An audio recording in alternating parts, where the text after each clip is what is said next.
शार्दुल के साथ काली चुड़ैल बुशरा से मिलने कालका आई शिजा ने 3 बातें जानी। पहली ये कि शिजा खुद एक सफेद चुड़ैल थी। दूसरी ये कि उसके पिता भी एक सफेद चुड़ैल थे और उनकी मौत हो चुकी थी। तीसरी और सबसे ज्यादा चौंकाने वाली बात ये कि शिजा की मां के जिंदा होने की संभावना थी। बुशरा की क्रिस्टल बॉल रीडिंग के मुताबिक शिजा की मां जिंदा थी और जिनके साथ शिजा ने अपना बचपन बिताया और जिन्हें वो अपनी मां समझती रही, वो शायद उसकी गोद लेने वाली मां रही होंगी। शिजा को इस बात पर सहज ही विश्वास नहीं हुआ। होता भी कैसे? इस बात को मान लेने से उसकी जिंदगी और अब तक के सभी रिश्ते और विश्वास एक पल में बदल रहे थे। भावनाओं की आवेग में शिजा ने बुशरा से कहा कि उसकी केवल एक मां थी जो उसके साथ उसके गांव में रहती थी और शिजा के सामने बीमारी से न केवल मर गई थी बल्कि उसी के सामने दफन भी की गई थी। बुशरा ने शिजा की बात को बहुत ध्यान से सुना और फिर बोली, तब ये संभव है कि जिनसे तुम इतना प्यार करती थी और आज भी जिनको इतनी मोहब्बत से याद करती हो, तुम्हारी वो मां जीवित हो। शिजा हैरान थी, लेकिन बुशरा ने जो भी कहा उसे लेकर वो पूरी तरह से आश्वस्त दिख रही थी। बुशरा के चेहरे से साफ था कि उसे अपनी बात पर पूरा भरोसा था। शिजा को उलझन में देखकर वो बोली, तुम खुद जांच क्यों नहीं कर लेती? शिजा की हैरानी और भी बढ़ गई। उसने बुशरा से पूछा कि कैसी जांच? उसकी बात सुनकर और उसकी हैरत को देखकर बुशरा मुस्कुराने लग गई, जैसे कि शिजा की हैरानी से उसका मनोरंजन हो रहा हो। शिजा भी समझ रही थी कि ये चुड़ैल जो कह रही थी वो सच था या नहीं। इसे जानने का एक ही तरीका था, जांच करना या करवाना।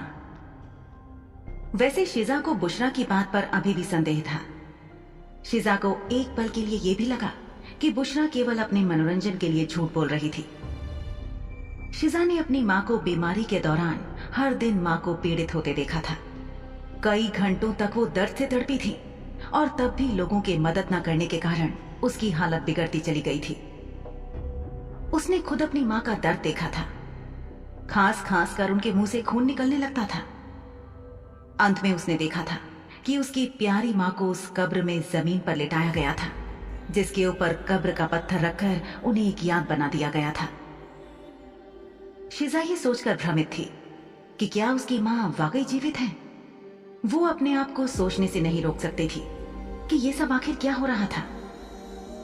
शार्दुल ने शिजा की तरफ देखा और फौरन बुशरा से कहा, क्या तुम इसके आगे का सच जानने में शिजा की मदद करोगे बुशरा? जब कोई मुझ पर भरोसा करके मदद मांगता है तो मैं मदद करने से पीछे नहीं हटती। लड़की, क्या तुम मेरी क्षमता पर भरोसा करने को तैयार हो? अगर हां तो मैं भी तैयार हूं। क्या कहती हो सफेद चुड़ैल?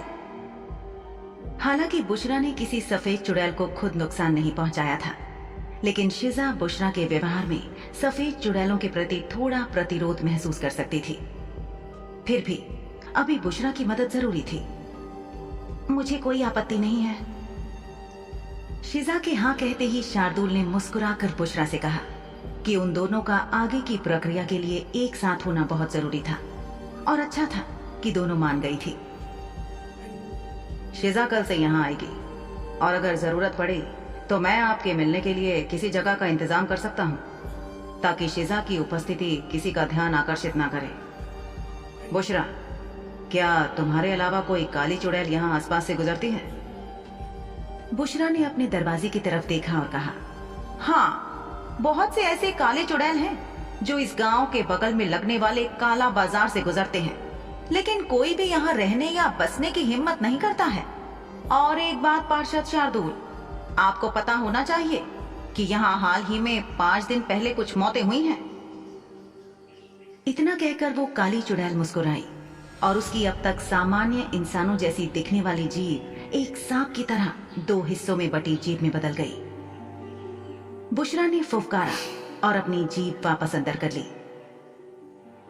बुशरा के घर के पिछले दरवाजे से बाहर निकलते हुए शार्दुल वापस जाने के लिए शिजा को जंगल के अंदर ले गया। शिजा शार्दुल के मुकाबले काफी तेज चाल चल रही थी। वो किसी गहरी सोच में लग रही थी। बुशरा के घर से निकलने के काफी देर बाद तक भी उसने एक शब्द भी नहीं बोला था। वो लक्ष्यहीन चली जा रही थी। उसे रास्ते का पता नहीं था और ना ही उसका ध्यान ही था। शार्दुल खुद ये सुनकर हैरान था कि शिजा की मां अभी तक जीवित थी। एक संभावना थी कि या तो शायद दफन की गई महिला शिजा की मां नहीं थी या बुशरा के पढ़ने में कुछ गलती हुई थी। शार्दुल ने सोचा कि ये कितना अजीब था कि ये लड़की ऐसे ऐसे रहस्यों से घिरी हुई थी जिसके बारे में वो खुद कुछ भी नहीं जानती थी। तुम गलत दिशा में चल रही हो नन्ही चिड़िया, और आगे उसी दिशा में जाओगी तो तुम घने जंगल में कदम रखोगी।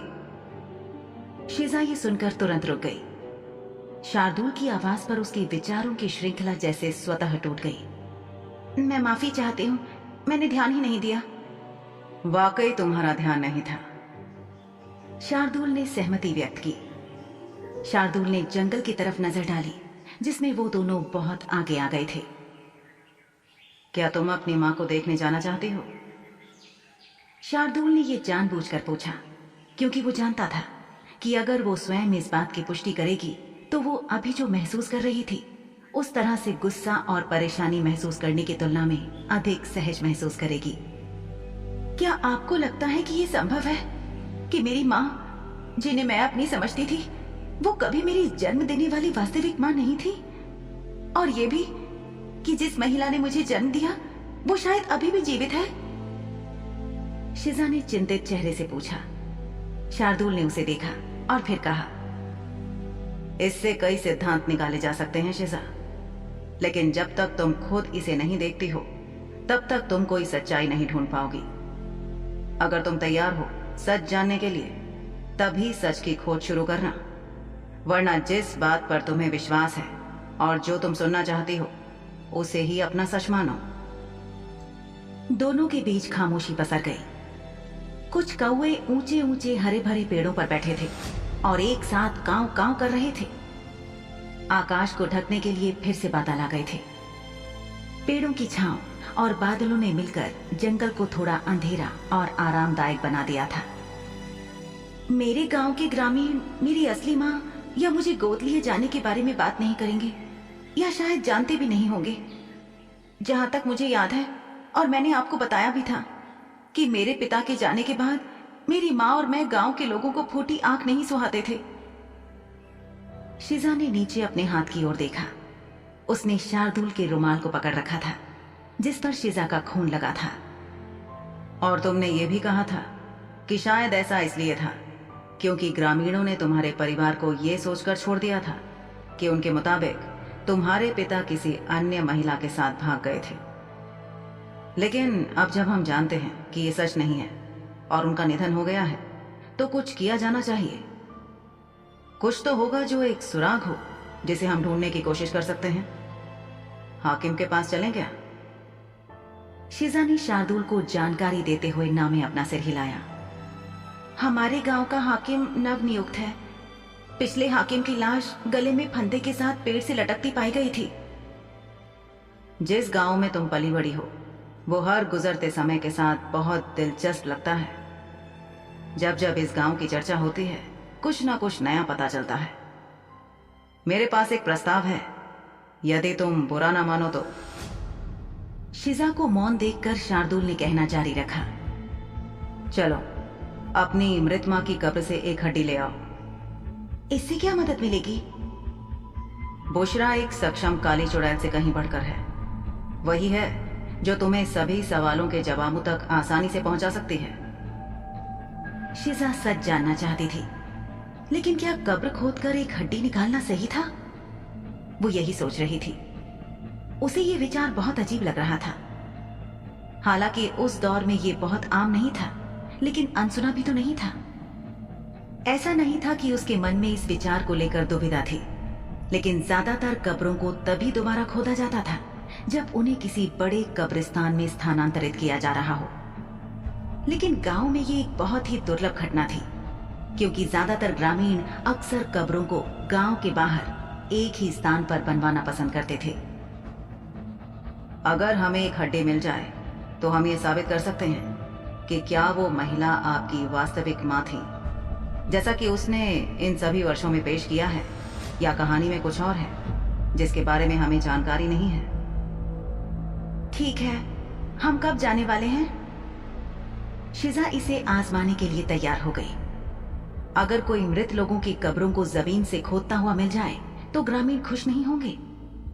ये केवल एक और दरार का कारण बनेगा और फिर मामला हाकिम या अन्य उच्च अधिकारियों के पास जाकर ही समाप्त हो सकता है, जो शार्दुल और शिजा अभी नहीं चाहते थे।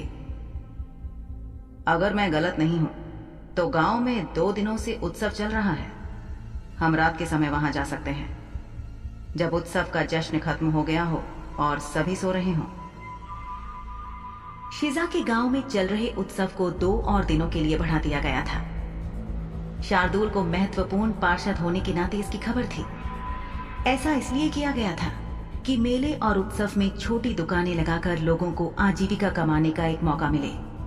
साथ ही गांव की मुश्किल जिंदगी में ऐसे मेले और उत्सव ही मनोरंजन के साधन थे, इसलिए उच्च अधिकारी इनका समर्थन करते थे। दूसरे गांव के लोग भी अपनी आकर्षक वस्तुएं बेचने या खरीदने इन उत्सवों में आया करते थे। रात के समय शिजा शार्दुल की प्रतीक्षा में उसके कमरे में बैठी थी। शार्दुल अपने परिवार के साथ बात करने के लिए नीचे गया था, क्योंकि उसके पिता ने परिवार के बाकी सदस्यों के साथ उसकी उपस्थिति का अनुरोध किया था। जब वो वापस लौटा तो शार्दुल ने शिजा को एक वास्तविक पालतू जानवर की तरह देखा, जो अपने मालिक के आने की प्रतीक्षा कर रहा था। जिज्ञासु शिजा ने पूछा, सब ठीक हो गया? हाँ, लेकिन तुम ऐसे क्यों पूछ रही हो? ये कुछ ऐसा है जो मेरे पिता हर महीने करते हैं, एक तरह की पारिवारिक बैठक जिसमें वो ये जानने की कोशिश करते हैं कि हम सभी एक दूसरे के साथ अच्छी तरह से मिल रहे हैं या नहीं। परिवार में किसी को कुछ बताना हो या जानना हो तो वो भी इसी बैठक में हो जाता है। कुछ भी बड़ा या बहुत खास नहीं। क्या तुम तैयार हो? उसके पूछते ही शिजा जल्दी से बिस्तर से कूदकर उसके सामने खड़ी हो गई। शार्दुल ने एक मोटा कोट पहना और दूसरा मोटा कोट निकालकर शिजा को पहनने को दिया। जब तक शिजा ने कोट पहना, शार्दुल ने कमरे का दरवाजा अंदर से अच्छी तरह से बंद किया और ताला लगा दिया। एक बार जब वो दरवाजा सुरक्षित हो गया तो शार्दुल उसके पास वापस आया। शार्दुल के कमरे में लगी दीवार पर घड़ी के पेंडुलम में हरकत हुई और उसी के साथ एक उल्लू बाहर आया। मेरा हाथ पकड़ो। शिजा ने फौरन कसकर शार्दुल का हाथ पकड़ लिया। 1 सेकंड में ठंडी हवा सी चली और उसी के झोंके के साथ वो दोनों कमरे से गायब हो गए। शिजा को ऐसा लग रहा था जैसे वो बर्फ की सिल्ली पर हो, बेहद ठंडा। आखिरकार शिजा अपने गांव के पास एक पेड़ों के झुरमुट के पीछे शार्दुल के साथ खड़ी थी।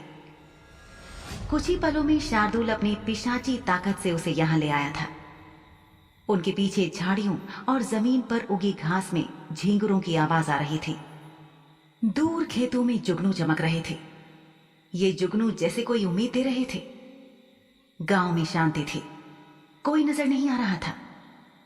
उत्सव की दिन भर की चहल पहल से थके मांदे लोग नींद के आगोश में थे। बादलों से भरा आसमान था और रात का समय। आसमान में न चांद नजर आ रहा था और न तारे। शिजा और शार्दुल इसी आसमान तले थे जहां बादल गरज रहे थे, और हर बार जब बादल एक दूसरे से टकराते थे तो बिजली की चिंगारी भड़क उठती थी। इसके अलावा गांव पूरी तरह से अंधेरे में डूबा था। काफी रात होने के कारण लोग सो रहे थे और लालटेन, मोमबत्तियां आदि बुझा चुके थे। जिस तरह से अभी आसमान के आसार दिख रहे थे, उससे भारी बारिश की संभावना थी, लेकिन फिर भी जो काम करने आए थे वो तो करना ही था। शिजा और शार्दुल दोनों लोग कब्रिस्तान की ओर चल दिए, जो एक कम कांटेदार तार से घिरा हुआ था। इस तार को स्थिर रखने के लिए चारों कोनों पर लकड़ी के मोटे कीले गाड़े गए थे और उनके ऊपर तार को घुमाया गया था। कब्रिस्तान के अंदर कदम रखते हुए शिजा ने बाएं और दाएं देखते हुए शार्दुल के पीछे चलना शुरू किया, ताकि ये सुनिश्चित हो सके कि किसी ने उन्हें नहीं देखा है। वैसे रात के इस वक्त इस बात की बहुत कम संभावना थी कि कोई भी उन्हें देखेगा, क्योंकि काफी देर हो चुकी थी और ऊपर से ठंड भी थी। शिजा की माँ की कब्र के पास पहुंचकर शार्दुल ने पूछा, क्या यही कब्र है? पिछली बार जब शिजा यहाँ आई थी तो शार्दुल ने कब्रिस्तान के अंदर कदम नहीं रखा था, वो बाहर ही रुका था। शिजा ने कब्र के पत्थर को गौर से देखा और बोली कि हाँ, यही कब्र है। उनकी मदद करने वाला कोई नहीं होने के कारण शार्दुल और शिजा को खुद ही खुदाई करनी थी। किसी तीसरे की मदद मतलब शक पैदा करवाना। इन दिनों वैसे भी लोग जल्दी से निष्कर्ष पर पहुंच जाते थे और फिर हंगामा कर देते थे। दूर कोने पर बनी झोपड़ी की ओर चलकर शार्दुल 2 फावड़े लेकर आया। उसने एक फावड़ा शिजा को पकड़ाया और दूसरा खुद थाम लिया और वो दोनों कब्र खोदने लगे। शिजा की राय में मिट्टी और कब्र खोदना आसान काम नहीं था। पहले कीचड़ हटाया, फिर मिट्टी और खोदने लगे और ये करते करते उन्हें 1 घंटा हो गया था। तभी आसमान से गिरने वाली पानी की छोटी छोटी बूंदें उनके सिर के ऊपर टकराने लगी।